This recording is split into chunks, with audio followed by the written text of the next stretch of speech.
Happy Monday, everyone, and welcome to Nutmeg Sports on the HAN Network with Donald Eng. I'm Rob Adams. We've got lacrosse, we've got baseball, we've got some nuggets to get to today as we get things going for a new week. Busy week as always, coming off a spectacular weekend. The weather was great, there were games all over the place. If you're a sport fan, especially of spring sports, not too much more you could have asked for.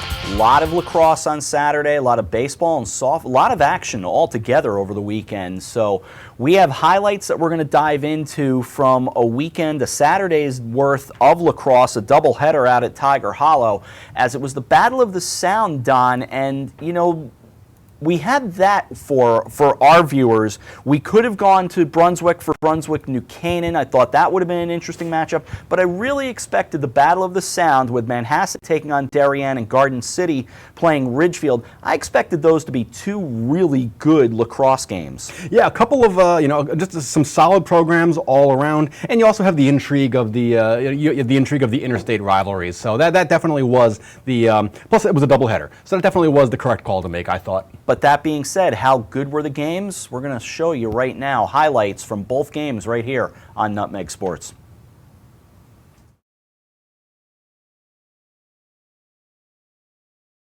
Stephen M. Lancaster Field at Tiger Hollow at Ridgefield High School. It's high school lacrosse on the HAN Network. Good afternoon, everyone. I'm Rob Adams, and today, the Darien Blue Wave, the #1 team in the state of Connecticut, will take on the Manhasset Indians, the #2 team coming out of New York State on Long Island in Class B lacrosse. Today here at Tiger Hollow, it's game one of a doubleheader, the Battle of the Sound. And really, we'll bring it to the near side.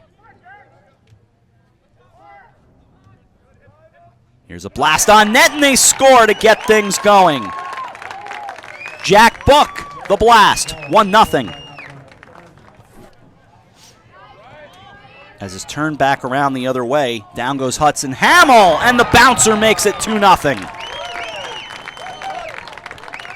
He was on the football field as well, and he made one heck of a catch in the Turkey Bowl FCAC championship game, and he's looking for a goal, and it's Minikis to make it 3-0. Always do keep it professional. I'm just kidding. Back out the center it goes. Turned back around. Chris Glenn for Manhasset. They need to get on the scoreboard. Down 3, and they do. That's a way to answer. Kevin Mack makes it 3-1. That was Strub initially off the faceoff. And they respond. Kevin Lindley goes and celebrates with Niffen. It's a 4-1 game. This one, an errant pass that'll be taken down by Cornell, the junior goalie. And in transition, they're looking for more. Tic-tac-toe. Lindley, 5-1.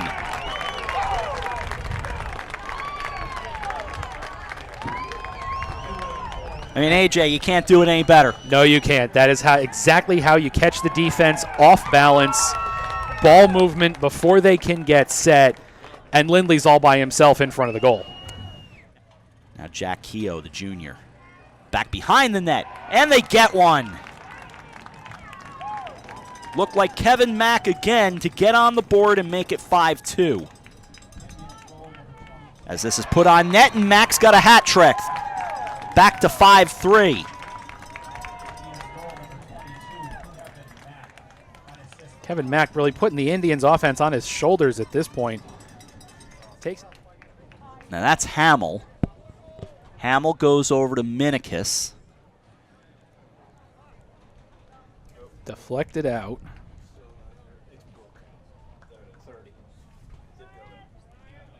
And it looks like it is going to be Jack Book.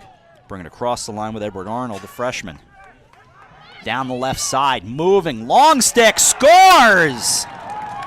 There's some love in the crowd for Manhasset. It's a 6-4 game.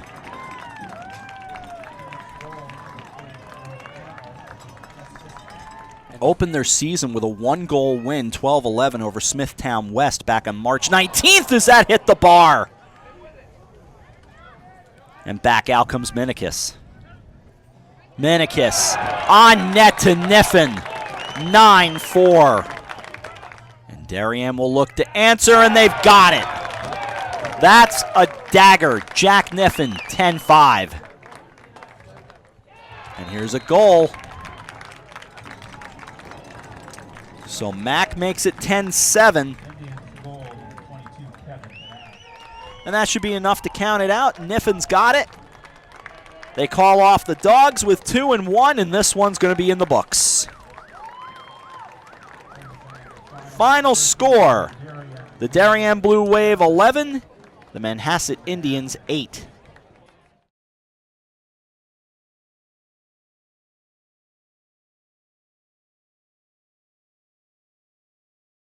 With Darien and Manhasset having completed their game, we move on to game number 2 of the Battle of the Sound Boys lacrosse doubleheader here at Lancaster Field at Tiger Hollow on the campus of Ridgefield High School. And a good afternoon once again, everyone. I'm Rob Adams. Eric Gendron will join me for game number 2 as A.J. Simonowski slides aside to move over to the director's chair. And now the hometown Ridgefield Tigers will take on the Trojans of Garden City in this quote-unquote nightcap of this terrific doubleheader here in Ridgefield. Little fake by Bobby Philbin. He backs it out. Flips it over near side to Greg Gatto, the sophomore midfielder. Waiting is Peter Dirth. As we mentioned, Dirth with a great day. His dad nearby as well, and he starts off well here, 1-0.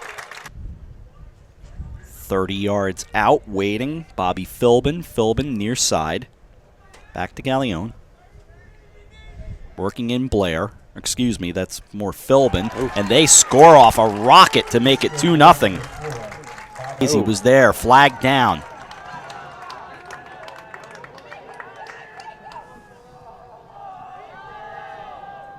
Ridgefield staying with the possession. 3:05 to go in the first. Blair winding and turning. Back it goes. Here's a shot, and he scores. Mullen makes it a 3-0 game. Here's Chase Levesque with 1, and the quarter will come to an end. Ridgefield certainly put on a show here in the first. They're up 4-0 over Garden City after 1. Atkinson waits to his right. The fake to him, gets down low, and the bouncer and scores. So there's something to get it going. It's a 4-1 game. Wearing 19, he's in there. Now Blair to Gallione, who puts it on net and scores. So Ridgefield answers, it's 5-1. Here's Will Carpenter with a head of steam. Goes left. Bouncer and score. Here's Levesque. Gallione. And he scores as he fell down. Hey, I guess that timeout worked. They really wanted that 7th goal, and Gallione gets it. He has been on fire here in the latter half of this second quarter. Players begin to walk toward the sideline, and this one is in the books. A terrific job by the Ridgefield Tigers, who continue to build their confidence, improving to 3-0 on the year. Garden City, nothing to hang their heads about, but for sure, the Tigers dominant in a 10-2 victory. I don't even know what more to say. I did not see the Fairfield County teams doing that to the Nassau County teams. They were really not very competitive games. They really weren't, but then again, on the other hand, Ridgefield and Darien are 2 of the best teams in Connecticut. So it's it may not have. I mean, teams can have down years, but certainly a great performance by the Tigers and the Wave. I think we're finding out how good Ridgefield is. We knew Darien was good. Darien is a top 10 national program with really New Canaan right now. I don't think we knew how good Ridgefield was or is, and I think we're finding out Ridgefield's going to be in the conversation of the top 3 of the FCAC. The question is, do they have enough to climb up and compete with New Canaan and Darien? Right. Ridgefield currently occupying the top spot in the West Division of the FCAC, undefeated. Staples also undefeated, both of them 2-0 in the league. And Ridgefield 3-0 overall. Staples 5-0 overall. Darien and New Canaan a combined 8-0 in the early going in that Eastern Division. So yeah, when we have the East versus West, the strength looks to be tilted a little bit toward the east, but Ridgefield definitely a program is on the rise. Later today here on the HAN Network, we will switch gears and move over to the baseball diamond once again. I'll be at Danbury High School with the crew to call the Danbury Hatters as they host the Darien Blue Wave. I expect this to be a very good baseball game, Don. Darien has already played good ball. Danbury playing good ball as well, so I'm very intrigued, and I think we've got a good one. Yeah, I think so too. Darien with a record of 6-0 in the early going, just 3-0 in the conference. Danbury 2-1 in the conference. We really haven't gotten into the heart of the FCX Right. schedule yet. Teams still playing a lot of out-of-conference games. But Danbury has really, they're always a good program. And this year, also, these two teams, both of them, Danbury on top of the West Division, Darien on top of the East. So, Danbury could be the class of that Western Division. We'll have to see, but, it starts today. 4 o'clock live today on the HAN Network. Pregame show just before 4 o'clock. And, of course, back during the FCAC tour, we had a chance to talk with both these baseball teams. Very interested to see how good these teams are this year. Let's have a look at those interviews right here on Nutmeg Sports. This HAN Network video is brought to you by Carl Chevrolet. Always one of the most solid baseball programs in the FCAC, the Danbury Hatters. And we're at Danbury High School. I'm Rob Adams with Rocco Veluzzo. We've got a couple of the guys right here. We're going to let them introduce themselves, and we'll talk baseball. We'll start here. Who are you? I'm Derek Garnett. I'm a senior second baseman. I'm Eric Cerno, and I'm a senior shortstop. And indeed, it is the Derek and Eric show. First of all, for Derek, second baseman, is there a particular second baseman you've ever watched and said, I want to kind of pattern my game or learn some things from that player? I feel like Jose Altuve is a very good role model. He's a hard worker. Even though he's a small player, he's very productive. So he always puts in the work. It's very good to look after him. I asked you off the air before we started, and sometimes it's an awkward question, how you guys going to be this year? And every once in a while, somebody will say, "Oh, not that great," but you guys should be pretty good this year. Yeah, we're very confident. We got a lot of good players coming back this year, good pitching. And we're very confident in all assets of the game. So we should be good. Eric, with you two, you give the infield some experience. What's the rest of it looking like with with first base and third base? How do you think you're going there and catching? Is there experience there as well? Yeah, we have our third baseman's coming back this year. Our catcher is also coming back. They're two guys that are big leaders. They swing the bat well. They play the field well. They're very vocal. So I think all around their experience is there for us. Anything in particular you hope the team accomplishes this season? When we start the year, we always have two goals. Obviously, get to the FCX championship, get to the state championship. But of course, we want to get to Harbor Yard to play in the FCX. So that's really the main goal for us this year. Are there games on the calendar that you've looked at and said, "Can't wait to play this one"? I feel like every game's important for us. We just have to prove to ourselves that we can be the best team we can be every time we go out there. And obviously, you got to play mistake-free. You're solid defensively. Yeah, we feel that we're very confident in the field this year. Yep. Should be a good season for you guys. You ready to go? Yep, we're excited. Yep. Yeah, looking forward to it. We will see you guys out there for sure. Going to be a fun baseball season, always exciting in the FCAC, and we're with the Danbury Hatters. We're with you on the HAN Network. We're with the baseball team from Darien High School on the HAN Network. I'm Rob Adams. We're going to let these guys introduce themselves to you, and then we'll talk some baseball with them. We'll start right here. Who are you? Andrew Winch, pitcher. Richard Brereton. James Schofield. All right, Andrew, to you, first of all, University of Dayton. Congratulations on that. Tell me about this baseball team this year. Baseball team is going to be very good. I think after seeing the team in our first two scrimmages, we have a lot more power in our lineup than we had originally thought, and we have a lot of guys who can hit the ball, and I think we're just going to have a really good team this year.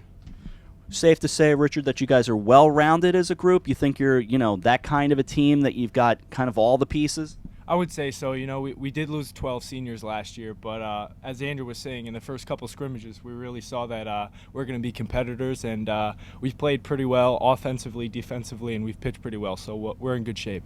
He's going to Emory University as well, and congratulations on that. I happen to say that I saw you guys get your picture taken outside by Josh Fisher, and I was curious to see, when he said to tip your cap, a couple of guys reached up with the left hand, one went with the right hand. Are you protecting the pitching arms, or, what are you doing out there? I don't know. That was just habit. I saw them go with the right hand, but I went with the left. I don't know why. All right, he's a righty. How's the pitching going to be this year? I mean, you've got to have good pitching on the staff. You lost some good pitching last year, so how's the staff going to be? We're trying to figure that out. Obviously, we got Andrew leading the way, but in the first few scrimmages, we've really thought that our arms have thrown well, and we're looking to maintain the pitching staff that we had last year, the talent that we did. A couple juniors are going to step up, and even some sophomores will find time on the mound. And so far, we're happy with what we've seen. Jamie, over to you. This is a good team. I've seen you over the past couple of years develop as a team. I've talked to Staples already. That's a talented group as well. How do you guys match up in this league? Not with Staples per se, but how do you match up with the rest of the league? Yeah, Staples, they're going to be a tough competitor. This league has always been up and down. There's no one that's stayed on the top. I think we're going to fare out pretty well. Like Richard and Andrew said, we're doing pretty well. Can hit, we can pitch, we can field. Not much we really can't do. I think we're going to have a good year this year. I have to say, and I asked you guys this off the air, but I'll say it now. Past couple of years, I had the great fun of driving up and watching you guys play up at Dodge Stadium at NFA. They're coming here this year. And Coach said last year you guys kind of had a choice. No choice this year? They're coming down here no matter what? Yeah, I think we'll have the home field advantage. It's just going to be really good for this year. So. How is it playing on that turf? Because with the exception of Norwalk, you guys are kind of a rarity with Norwalk opening their new field this year. How is it on that turf? You know, it's an advantage. I mean, we get to get out a few weeks before the other teams do, and we try to make the most of it, you know. We feel like we are ready to field on that field. We know the hops, and I think it helps us. But we just have to make sure that we play our game defensively when we're on the road, because we're not really used to playing on dirt, which is kind of funny. So you get the true hop over at third. You're comfortable there, but go on the road, you never know. That pebble can be waiting for you. Yeah, right. Norwalk is a great example. Last year, bases loaded. Last play of the game, 2 outs. Ball just kicked right under me. I wouldn't have happened here, but happened there. Well, never know. You guys are going to be right in the thick of it, and we wish you well this year. And we'll see where I know we've got you. I'm pretty sure against Trinity Catholic. So should be a good season for you, and best of luck to all of you. Thank you. All right. Thank you. All right, thanks to the baseball team from here at Darien High School. We thank them for joining us on the HAN Network. And our thanks to all the athletes and, of course, the 2 baseball teams in this case. 4 o'clock later today, Danbury and Darien. We will take a break here on Nutmeg Sports. When we come back, we've got the winners for Athlete of the Week from last week, and we'll give you the nominees for this week to get you voting. We've got some other stuff to do. We continue on with Nutmeg Sports right after this on the HAN Network. Had a sports injury or slip and fall that needs immediate care? Coastal Ortho Express Urgent Care gives you direct access to an orthopedic specialist fast without an appointment. Biking, golf, tennis, soccer, whatever the sports injury is, sprain or fracture, Coastal Ortho Express can help. Coastal Ortho Express Urgent Care open Monday through Saturday in the iPark building at 761 Main Avenue in Norwalk, or go to coastalorthoexpress.com. That's coastalorthoexpress.com. Like them on Facebook. Do you need help reaching or maintaining your fitness goals? For over 20 years, Mike Pernice has tailored his time and expertise to clients on both coasts whose schedules demand flexibility and accountability. Mike is a certified lifestyle manager and has been called upon to help his clients eliminate negative behaviors such as coping with stress, improving their time management, setting realistic life goals, and cutting down compulsive behavior. If you're ready to start working toward a more energetic, productive, and healthier you, call Mike Pernice. It's time to come back to hometown banking, where people are taken into account, not just balances, where community comes first, a place where there's more than one kind of interest, where automation will never replace consideration, where they not only know your name, they know your dog's name too. It's time to expect more. It's time to bank well. Bank smart. Bank local. Bank well. For more than 50 years, Triple S has been Fairfield County's expert service for carpet, upholstery, and drapery cleaning. We provide the best in repairs and in-depth restoration, understanding fabrics and how to properly clean and restore them. Our staff will come to your home to clean your wall-to-wall carpet to perfection. We can also pick up your fine carpets and bring them to our facilities. With locations in Norwalk, Stamford, and Stratford, Triple S will get the job done fast, big or small. At Triple S, you can count on our people as well as our cleaning. Find us at triplesclean.com or 203-847-8000. Join the HAN Network and Make-A-Wish Connecticut to help make travel wishes come true for local kids with life-threatening medical conditions. Donate your unused airline miles to the HAN Network Wishes in Flight campaign. Together we can share the power of a wish. I'm Kate Chaplinsky. Join us for Coffee Break weekdays at 11 to get the latest Connecticut news, weather, high school sports, and more. News doesn't get any more local than on Coffee Break on the HAN Network. Welcome back to Nutmeg Sports on the HAN Network. Rob Adams, Donald Eng with you, Eric Gendron directing sleepily as we get started for this week here. He's fine. I'm just kidding. He's more concerned about the Red Sox. No, it's all good as we're rolling here on this Monday edition. We have Athletes of the Week. We got to get to the winners from last week. We do. It's exciting. We have the winners from last week. We have 22 nominees for this week. We'll start off with last week's winners. On the boys' side, Tony DiPreta, Stanford Lacrosse, 5 goals to lead the Black Knights to a 16-5 win over Bridgeport Central back on April 5th. Tony DiPreta is the boys' athlete of the week. And you might want to mention the female athlete of the week, Maddie Burns of Ridgefield Girls Lacrosse, and a solid job by her as well. Very good. Now we head on to this week's nominees. Let us get things started with the Athletes of the Week. We will start on the ladies' side. We'll start with Colleen Bannon of Staples High Girls Lacrosse. 6 goals and assists. The Wreckers took down Ludlow 12-11. Of course, they lost in overtime, but still, good game. Sophia Barber, Darien softball. The junior pitched New Canaan, held New Canaan to 1 run on 4 hits over 7 innings as the Wave beat the Rams 14-1. We move now to Hannah Errico of St. Joseph's softball. 3 hits, drove in the game-winning run with a single to center in 2 outs in the bottom of the 8th inning as the unbeaten Cadets defeated Ludlow 3-2. West Hill softball player Adriana Gambino was your next nominee. Tossed a 4-hitter and had 3 hits herself, including 2 home runs, as the Vikings beat McMahon 14-2. Next up, Catherine Granito of New Canaan Lacrosse, 6 points on 3 goals and 3 assists during New Canaan's 14-10 win over Greenwich at Dunning Field. She had a goal and an assist during a key stretch in the second half, and the best brother on the HAN Network staff, of course, our buddy Frank Granito. Catherine Granito of New Canaan. Next we have a twin bill here. Taylor Ingerman and Megan Golden, the doubles team for Wilton Tennis. The two of them rallied from a set down and then from a 5-4 deficit in the 3rd set to have a 3-set win and clinch Wilton's 4-3 win over Greenwich. We move now to Paige Mountner of Greenwich Lacrosse. 6 goals, the game winner in overtime as Greenwich knocks off Wilton 12-11 on Saturday at Greenwich High School. On that opening tally, by the way, she came up with the ball on the draw in overtime, sprinted more than 50 yards, scored 17 seconds in. That's worth mentioning as well. Great job by Paige. Great performance. Ludlow softball player Brittany Romero is your next nominee. A 3-hit shutout against the Blue Wave as the Falcons scored the 2-1 win. Struck out 10, walked 1, and retired the final 10 in a row. We move on to Sarah Staley of Stamford softball. Yes, Sarah Staley, Stamford softball. She pitched a 1-hitter, shut out Staples, by the way, just to make my head explode even more, 6-0. So Sarah Staley of Stamford softball outpitched Staples. I couldn't get another S in there. She allowed a single, walked none, struck out 8. Regan Steed of Ludlow Girls Lacrosse scored 5 goals for the Falcons as they beat Stamford 12-11. In overtime, she also had 4 goals in a 9-8 win over Stamford. Allie Zabel of Trumbull softball is up next. 12 strikeouts, a 4-hit shutout. The Eagles beat Ward 5-0. So nice job there.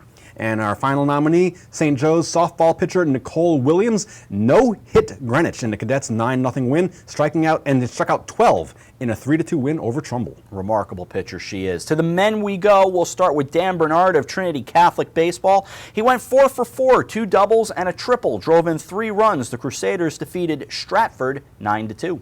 West Hill lacrosse player Cole Carpenter had 5 goals as the Vikings beat Bridgeport Central 15-2. We saw it on the HAN Network. Peter Dirth, a game-high 5 goals as Ridgefield defeated Greenwich 10-7 at Tiger Hollow. Staples baseball player George Goldstein up next. He no-hit the Stamford Knights for 4 2/3 innings of relief as Staples won 4-1. In Westport, he walked none, struck out 5. He was a big difference in that game. Of course, Ben Kasparis with a big home run in that game as well. Matt Geilis of Brian McMahon Baseball is up next. A 3-run homer added a single. The Senators defeat West Hill 8-2.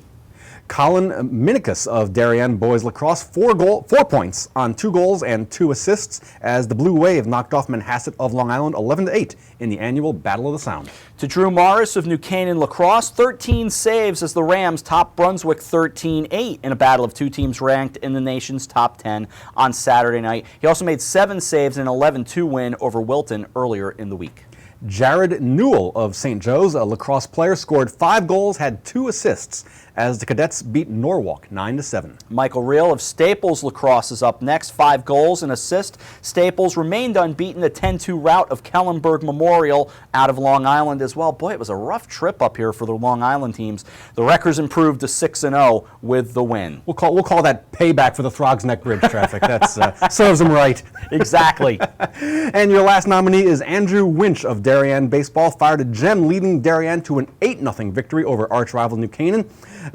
Winch had a complete game, allowing 2 singles and 2 walks while striking out 7. There are your nominees for Athlete of the Week. Vote for them at HAN.network. Make sure to get lots of votes out there. We love seeing all the tallies as the week goes along. We'll take a break. We'll come back. A little more to do as we move on for a Monday Nutmeg Sports. We'll be back right after this on the HAN Network.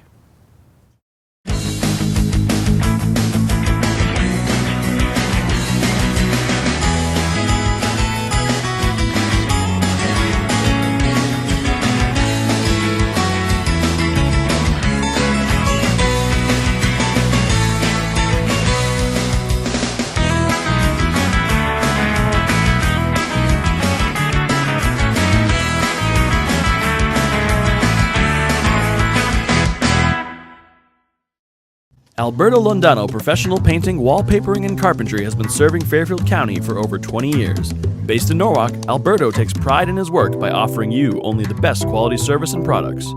Call Alberto today to get a free estimate and be one step closer to a new and exciting home makeover. 203-866-9635. Join the HAN Network and Make-A-Wish Connecticut to help make travel wishes come true for local kids with life-threatening medical conditions. Donate your unused airline miles to the HAN Network Wishes in Flight campaign. Over 70% of wishes granted involve travel, and your unused airline miles can help make kids' dreams become a reality. Plus, once you donate your miles to Make-A-Wish, they will never expire. Donate your unused miles and help the HAN Network share the power of a wish. A Better View Window Cleaning Plus has been cleaning glass all over Connecticut for over 20 years. They also specialize in cleaning chandeliers, mirrors, skylights, tiles, and will power wash anything that needs cleaning. They hold an A+ rating with the Better Business Bureau and are fully insured and bonded. When you deal with a Better View, you're dealing with the best, not the rest. Call today for a free estimate, 203-284-8836, or visit them online, abetterviewcleaning.com. I'm Denise DiGregoli, the host of The Drive on the HAN Network. Join me Tuesdays for some motivational, intelligent talk with a little humor as we visit with people who live their lives mindfully. Tune in to The Drive live on Tuesdays, 12:30, here on the HAN Network. And we welcome you back to Nutmeg Sports for a Monday. We'll do a little like what we like to occasionally call a Nutmeg National Nugget to end the show today, and a happy anniversary to, for my money, there are only 2 places I've ever called home in my life. One is my parents' house, the other is the corner of 161st Street and River Avenue in the Bronx, where I went to too many games, I can't count that high. Yankee Stadium would have been, because of course they're in the new building now, but opened on this day in 1923. Yeah, a crowd of 74,000 jammed into the stadium on opening day, 20,000 more turned away. Babe Ruth, of course, with the first home run. And the thing that's amazing about Yankee Stadium is so many of the iconic sporting moments happened there that weren't baseball, as we were talking about this morning. Newt Rockney's "Win One for the Gipper" speech, Yankee Stadium. The Fordham football, 7 blocks of granite, Yankee Stadium. The greatest Lewis, Max Schmeling, Yankee Stadium. Ali Norton, the greatest game ever played, the '58 championship game, Yankee Stadium. All true, and was the home, as we mentioned during coffee break, of 2 visits by popes that are memorialized in Monument Park, thus the joke about the only Cardinals in Monument Park. Of course, there was the post 9/11 memorial service, or prayer service, if you will, was held at Yankee Stadium as well. And you know, it's been used for countless other things. And I will say, as a reporter, one of the best days of my life, and I truly, truly mean this, was the day that I got to be a reporter there. And I stood on that turf, on that grass for the first time and said, I was almost frozen. I didn't know what to do. First time I was in it was 1972. A guy named Jim Palmer, who you should all know, pitching for the Orioles, and this other guy, Bobby Mercer, got a double off him that day. Jim Palmer, loan salesman, right? Loan salesman, underwear salesman to be exact. I saw so much there over the years. I really did. I was there for the Tino Martinez Grand Slam, the Jim Abbott no-hitter, and the Tino Grand Slam, of course, was in the World Series that I'm referring to. The night after the Jeter Mr. November home run, you're thinking, wait, they can't do it again, and there's Scott Brocious down the left field line with me up in the seats off first base. Just amazing, an amazing place. To me, it is the cathedral of all sports, and it's such a shame because at this point, Fenway Park has so surpassed it. I think Fenway's better than Wrigley, to be quite honest, but the original Yankee Stadium, there was nothing like it. There was nothing like it, and probably never will be again. That feeling of having 3 decks of stands rising up above you. You know, modern day parks are beautiful and in every way more comfortable than the old parks were, but they just don't have the doesn't have the ghosts. I mean, the new Yankee Stadium's been there since 2008.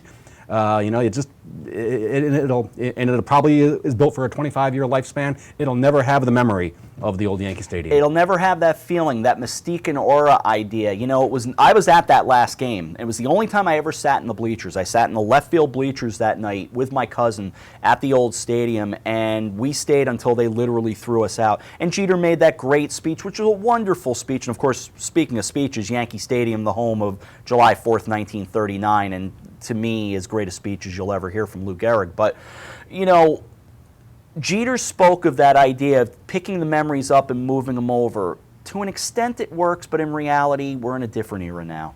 That is the reality, and you know, and you can love the new stadium. As I said, it's more comfortable. It's easier to get to. It's just, you know, there's better food, better sight lines. You know, but there's just what's the saying? There's just no place like home. No, there is no place like home. I don't want my stadium to be crisp and clean. I want it to have that, you know, I want to have the complaints about it. You know, I want the dingy corridors. I want that's what I love. And I've been to Fenway. I've been to Fenway as a fan and as a reporter. I was there pre-Monster seats, and I've been there post-Monster seats. You know, it is a remarkable place. And you don't want the visiting team to walk in and say, "Oh, this is nice." You want them to say, "Oh, this place again. We got to come here." You know, that's a great point, and that was one of the charms of not only Fenway, but the old Boston Garden, because you had these 7-foot NBA players going into cramped quarters in the old Boston Garden, and you're saying to yourself, man, this stinks. And the legend of them hanging $1,000 suits on nails in the visitors' locker room. So, happy anniversary to what was Yankee Stadium, and of course is now Parkland with a couple of baseball fields on it. I still get nostalgic about it. I tell you, that's there's nothing else. Nothing else in sports was ever like it, and probably won't be again. No, I agree with you. Well, Don, with all that said and done, we're back tomorrow. We're back tomorrow. Baseball later today. Join us at Danbury High School as the Danbury Hatters take on the Darien Blue Wave. Looking forward to that one. We'll be with you for that. But for Donald Eng, Eric Gendron, our entire HAN Network crew, I'm Rob Adams. We'll see you tomorrow for Nutmeg Sports right here on the HAN Network. Thanks, everyone.